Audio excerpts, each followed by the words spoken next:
Hola Lutra, soc la Tracy Hunt i ella és la meva millor amiga la Lutra i avui farem l'experiment d'un slime radioactiu, així que prepareu el vostre lap i comencem!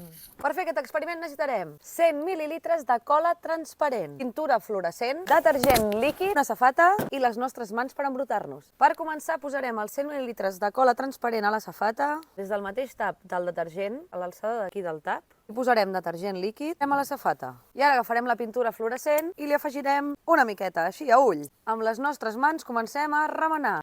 I és un experiment una mica lent, així que remeneu amb energia i il·lusió. En cas que us quedi molt enganxifós, el que podeu fer és afegir-hi una miqueta més de detergent. I sabeu per què passa això? Perquè la cola transparent i el detergent líquid reaccionen fent una reacció química, que vol dir que deixen de ser el que eren per convertir-se en una cosa nova. Sabeu com se sap que l'slime està super ben fet? Quan el recipient on l'heu remenat ha quedat lutranet. Ara, per veure com és de radioactiu aquest slime, hem d'anar a un lloc fosc. Veniu, que us ho ensenyaré. Heu vist quines vistes més boniques? Mireu, anem a un lloc fosc, endollem una llum ultravioleta, que en cas de no tenir-ne es pot aconseguir, no patiu, hi ha vídeos a les xarxes que posa llum ultravioleta i farà el mateix efecte.